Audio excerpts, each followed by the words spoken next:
ಲೂಕನು ಬರೆದ ಸುವಾರ್ತೆ 23ನೇ ಅಧ್ಯಾಯ.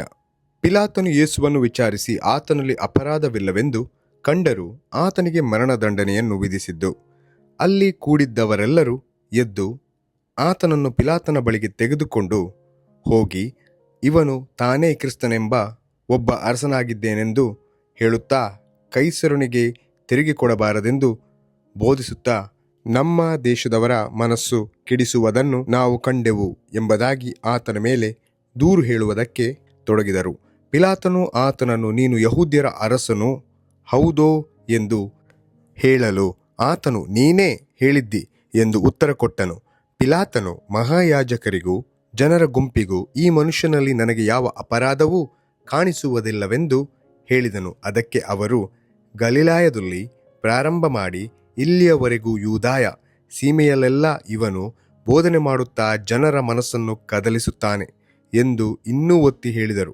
ಇದನ್ನು ಪಿಲಾತನು ಕೇಳಿ, ಈ ಮನುಷ್ಯನು ಗಲಿಲಾಯದವನೋ ಎಂದು ವಿಚಾರಿಸಿ, ಇವನು ಹೆರೋದನ ಅಧಿಕಾರಕ್ಕೆ ಒಳಪಟ್ಟವನು ಎಂದು ತಿಳುಕೊಂಡು ಆತನನ್ನು ಹೆರೋದನ ಬಳಿಗೆ ಕಳುಹಿಸಿದನು. ಹೆರೋದನು ಆ ದಿವಸಗಳಲ್ಲಿ ಯೆರೂಸಲೇಮಿನಲ್ಲೇ ಇದ್ದನು. ಹೆರೋದನು ಯೇಸುವನ್ನು ನೋಡಿದಾಗ ಬಹಳ ಸಂತೋಷಪಟ್ಟನು, ಯಾಕಂದರೆ ಆತನ ವಿಷಯವಾಗಿ ಅನೇಕ ಸಂಗತಿಗಳನ್ನು ಕೇಳಿದ್ದರಿಂದ ಆತನನ್ನು ಕಾಣಬೇಕೆಂದು ಬಹು ಕಾಲದಿಂದ ಅಪೇಕ್ಷಿಸಿದ್ದನು. ಆತನಿಂದ ಯಾವುದಾದರೂ ಒಂದು ಸೂಚಕ ಕಾರ್ಯವಾಗುವುದನ್ನು ನೋಡಬೇಕೆಂದು ನಿರೀಕ್ಷಿಸಿದ್ದನು. ಆದರೆ ಅವನು ಅನೇಕ ಮಾತುಗಳಿಂದ ಆತನನ್ನು ಪ್ರಶ್ನೆ ಮಾಡಿದ್ದಾಗ್ಯೂ ಆತನು ಅವನಿಗೆ ಏನೂ ಉತ್ತರ ಕೊಡಲಿಲ್ಲ. ಮಹಾಯಾಜಕರು ಶಾಸ್ತ್ರಿಗಳು ನಿಂತುಕೊಂಡು ಆತನ ಮೇಲೆ ಬಹುಬಲವಾಗಿ ದೂರು ಹೇಳುತ್ತಿದ್ದರು.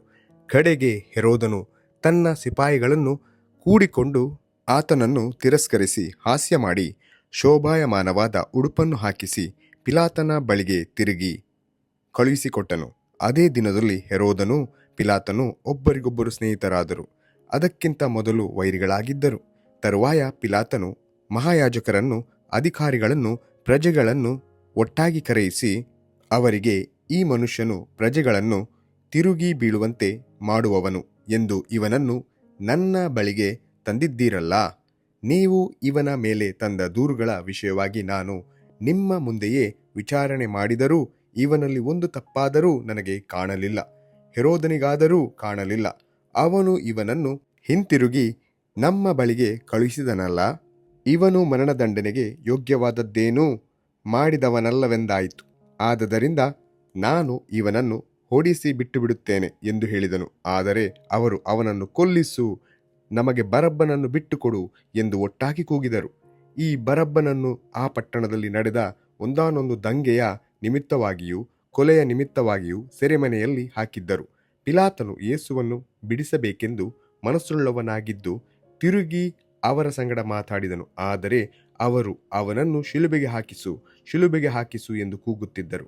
ಅವನು ಮೂರನೆಯ ಸಾರಿ, ಯಾಕೆ, ಕೆಟ್ಟದ್ದೇನು ಮಾಡಿದನು? ನಾನು ಇವನಲ್ಲಿ ಮರಣದಂಡನೆಗೆ ತಕ್ಕ ಅಪರಾಧವೇನೂ ಕಾಣಲಿಲ್ಲ. ಆದದರಿಂದ ಇವನನ್ನು ಹೊಡೆಸಿ ಬಿಟ್ಟು ಬಿಡುತ್ತೇನೆ ಎಂದು ಅವರಿಗೆ ಹೇಳಿದನು. ಆದರೆ ಅವರು ದೊಡ್ಡ ಕೂಗಾಟ ಮಾಡುತ್ತಾ ಅವನನ್ನು ಶಿಲುಬೆಗೆ ಹಾಕಿಸಬೇಕೆಂದು ಕೇಳಿಕೊಂಡು ಬಲವಂತ ಮಾಡಿದರು. ಅವರ ಕೂಗಾಟವು ಗೆದ್ದಿತು. ಪಿಲಾತನು, ನೀವು ಕೇಳಿಕೊಂಡಂತೆ ಆಗಲಿ ಎಂದು ನಿರ್ಣಯಿಸಿ ದಂಗೆ ಕೊಲೆಗಳ ನಿಮಿತ್ತವಾಗಿ ಸೆರೆಮನೆಯಲ್ಲಿ ಬಿದ್ದ ಆ ಮನುಷ್ಯನನ್ನು ಅವರು ಕೇಳಿಕೊಳ್ಳುತ್ತಿದ್ದ ಪ್ರಕಾರ ಬಿಟ್ಟುಕೊಟ್ಟು ಯೇಸುವನ್ನು ಅವರ ಚಿತ್ತಾನುಸಾರ ಒಪ್ಪಿಸಿದನು. ಯೇಸುವನ್ನು ಶಿಲುಬೆಗೆ ಹಾಕಿದ್ದು, ಆತನು ಪ್ರಾಣ ಬಿಟ್ಟದ್ದು. ಅವರು ಆತನನ್ನು ತೆಗೆದುಕೊಂಡು ಹೋಗುತ್ತಿರುವಾಗ ಹೊಲದಿಂದ ಬರುತ್ತಿದ್ದ ಕುರೇನೆ ಪಟ್ಟಣದ ಸೀಮೋನನೆಂಬವನನ್ನು ಹಿಡಿದು ಶಿಲುಬೆಯನ್ನು ಅವನ ಮೇಲೆ ಇಟ್ಟು ಯೇಸುವಿನ ಹಿಂದೆ ಹೊತ್ತುಕೊಂಡು ಬರುವ ಹಾಗೆ ಮಾಡಿದರು. ಜನರು, ಸ್ತ್ರೀಯರು ದೊಡ್ಡ ಗುಂಪಾಗಿ ಆತನ ಹಿಂದೆ ಬಂದರು. ಆ ಸ್ತ್ರೀಯರು ಎದೆ ಬಡಕೊಳ್ಳುತ್ತಾ ಆತನ ವಿಷಯದಲ್ಲಿ ಗೋಳಾಡುತ್ತಾ ಇದ್ದರು. ಯೇಸು ಅವರ ಕಡೆಗೆ ತಿರುಗಿಕೊಂಡು, ಯೆರೂಸಲೇಮಿನ ಸ್ತ್ರೀಯರೇ, ನನಗೋಸ್ಕರ ಅಳಬೇಡಿರಿ, ನಿಮಗೋಸ್ಕರವೂ ನಿಮ್ಮ ಮಕ್ಕಳಿಗೋಸ್ಕರವೂ ಅಳಿರಿ. ಯಾಕಂದರೆ ಬಂಜೆಯರು, ಬಸುರಾಗದವರು, ಮೊಲೆ ಕುಡಿಸದವರು ಧನ್ಯರು ಎಂದು ಜನರು ಹೇಳುವ ದಿವಸಗಳು ಬರುತ್ತವೆ. ಆ ಕಾಲದಲ್ಲಿ ಜನರು, ಬೆಟ್ಟಗಳೇ ನಮ್ಮ ಮೇಲೆ ಬೀಳಿರಿ, ಗುಡ್ಡಗಳೇ ನಮ್ಮನ್ನು ಮುಚ್ಚಿಕೊಳ್ಳಿರಿ ಅನ್ನುವರು. ಮರ ಹಸಿಯಾಗಿರುವಾಗ ಇಷ್ಟೆಲ್ಲ ಮಾಡಿದರೆ ಮರ ಒಣಗಿರುವಾಗ ಏನಾಗಬಹುದು ಅಂದನು.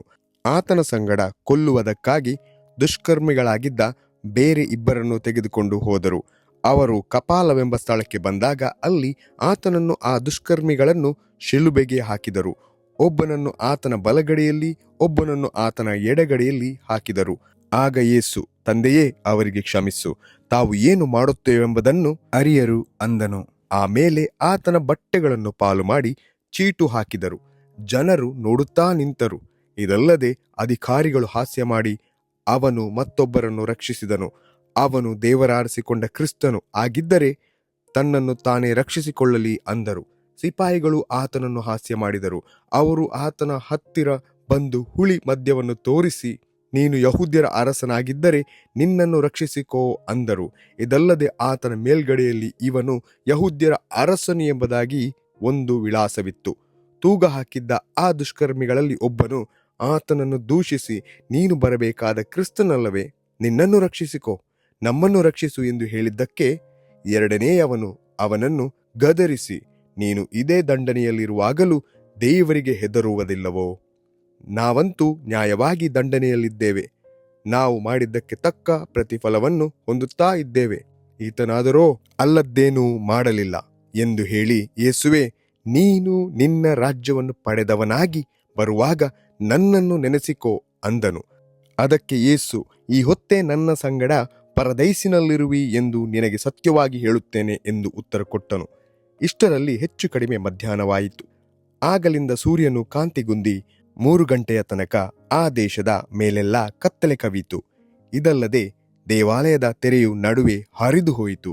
ಆಮೇಲೆ ಯೇಸು, ತಂದೆಯೇ, ನನ್ನ ಆತ್ಮವನ್ನು ನಿನ್ನ ಕೈಗೆ ಒಪ್ಪಿಸಿಕೊಡುತ್ತೇನೆ ಎಂದು ಮಹಾಧ್ವನಿಯಿಂದ ಕೂಗಿದನು.